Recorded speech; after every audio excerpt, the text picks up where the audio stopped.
భారతదేశంలో ప్రస్తుతానికి ఈ ఏప్రిల్లో రేపు లాస్ట్ పోలింగ్ డేట్ ఏప్రిల్ 23కు సంబంధించి ఇటు వెస్ట్ బెంగాల్, అటు తమిళనాడు, అలాగే కేరళం, అస్సాం, పుదుచ్చేరి కేంద్రపాలిత వాటిలో ఎన్నికలు జరుగుతున్న నేపథ్యంలో ఎక్కువగా అందరి దృష్టి తమిళనాడుపై, అటు పశ్చిమ బెంగాల్పై కూడా ఉంది. ఈ నేపథ్యంలో తమిళనాడు రాజకీయాలకు సంబంధించి ఒక ప్రధాన వార్త ఇక్కడ హల్చల్ జరుగుతోంది. పశ్చిమాన పళని, దక్షిణాన స్టాలిన్. అంటే తమిళనాడులో ఉండే దక్షిణ తమిళనాడుకి సంబంధించి కింద భాగం అంతా కూడా స్టాలిన్ హవా కొనసాగుతోందట. ఇకపోతే పశ్చిమాన అంటే ఇటువైపు మధురైకి ఇటువైపు కోయంబత్తూరు, ఇవన్నీ ఇటు కేరళ వైపు ఉండే ప్రాంతం అంతా కూడా పళనిస్వామి అంటే ఏఐడిఎంకే నాయకుడు పళనిస్వామికే హవా ఉండేలాగా కనిపిస్తుందని ఒక వార్త. అన్నా డిఎంకే కోటల్లో ఆధిపత్యం ఎవరిదో ఎత్తుకు పై ఎత్తులు వేస్తున్న పార్టీలు తమిళనాడులో ఆసక్తికర పోరు. ఇక్కడ చూడొచ్చు తమిళనాడు మ్యాప్కు సంబంధించి ఇక్కడ ఏదైతే ఈ డిఫరెంట్ కలర్లో ఇచ్చారో ఇదంతా కూడా ఇది పశ్చిమ భాగం వస్తుంది. ఈ పశ్చిమానంతా కూడా పళనిస్వామి ఏఐడిఎంకే నాయకుడు పళనిస్వామికి ఫేవర్గా ఉండేలా కనిపిస్తుంది. ఇక్కడ నీలగిరీసు, ఈరోడు, సేలము, ధర్మపురి, కృష్ణగిరి, ఆల్రెడీ కృష్ణగిరి సంబంధించి మనం చూసాం. అక్కడ గోపీనాథ్ అనే ఎంపీ ప్రస్తుతానికి ఉన్నారు, ఆయన మరలా పోటీ చేస్తున్నారు. ఆయన తెలుగులోనే పార్లమెంట్లో కూడా ప్రమాణ స్వీకారం చేయడం జరిగింది. కృష్ణగిరి ఆ ప్రాంతం అంతా కూడా తమిళనాడులో ఎక్కువగా తెలుగు ప్రభావం ఉన్న నగరంగా చెప్తూ ఉంటారు. ఇకపోతే నమ్మక్కల్, తిరుప్పూర్, కోయంబత్తూర్ ఇవన్నీ ఈ భాగం అంతా కూడా పళనిస్వామికి ఎక్కువగా అనుకూలంగా అనిపిస్తుందట. ఇటువైపు దక్షిణం వైపు కింద భాగం ఏదైతే ఉందో ఈ కింద భాగం అంతా కూడా అంటే శివరాంగల్, మదురై, తేని, విరుదుంగర్, రామచ్చపురం, అలాంటి టెన్కాసి, తూతుకుడి ఇవన్నీ కూడా కన్యాకుమారి వరకు కూడా ఎక్కువగా స్టాలిన్కి ప్రభావం ఉండేలా కనిపిస్తుంది. అంటే ఒక్కసారి ఇక్కడ చూద్దాం. తమిళనాడులో పశ్చిమ ప్రాంతం అన్నా డిఎంకేకు కంచుకోట, ప్రభుత్వంలో డిఎంకే కూటమి ఉన్నా ఈ ప్రాంతంలో ఆధిపత్యం ప్రతిపక్ష కూటమిదే. దీనికి భిన్నంగా దక్షిణాదిలో గత ఎన్నికల్లో అన్నా డిఎంకేను చిత్తు చేసి డిఎంకే విజయ బావుట ఎగురవేసింది. ఈసారి ఎన్నికల్లో పశ్చిమలో అనుకున్న పట్టును నిలుపుకోవడంతో పాటు దక్షిణంలో తిరిగి పునర్వైభవం సాధించాలని మాజీ ముఖ్యమంత్రి ఎడప్పాడి పళనిస్వామి పశ్చిమంలో పాగా వేయాలని, దక్షిణంలో గత బలాన్ని మరింత పెంచుకోవాలని స్టాలిన్ పోరాడుతున్నారు. ఈయన వైపు ఆయన ప్రాంతంలో ఈయన వచ్చే ప్రయత్నం చేస్తున్నారు. ఓవరాల్గా అంత తమిళనాడు అంతటా కూడా దృష్టి పెట్టి కేంద్రీకరించింది మాత్రం Vijay, TVK Vijay, super star Vijay మాత్రం అన్నిట్లో పట్టు సాధించి ప్రయత్నం చేయాలని చూస్తున్నారట. ఇకపోతే 2021లో అన్నా డిఎంకే కూటమి గెలిచిన 75 స్థానాల్లో 41 పశ్చిమ ప్రాంతం నుంచే ఉన్నాయి.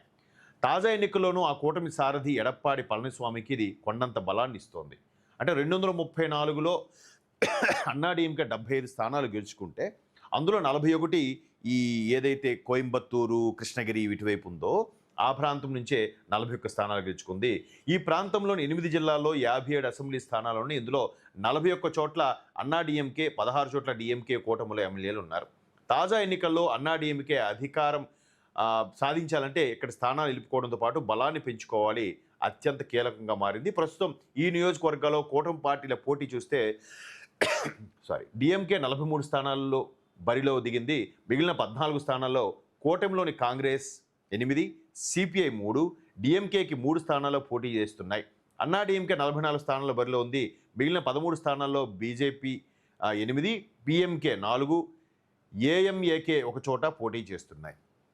ఇక్కడ మనం గమనించాల్సింది ఇంకోటి ఏంటంటే డిఎంకే స్టాలిన్ పార్టీ ఇండియా కూటమి కాంగ్రెస్తో కలిసి ఆల్మోస్ట్ 13-14 పార్టీలు కలిసి కూటమిగా వెళ్తున్నాయి.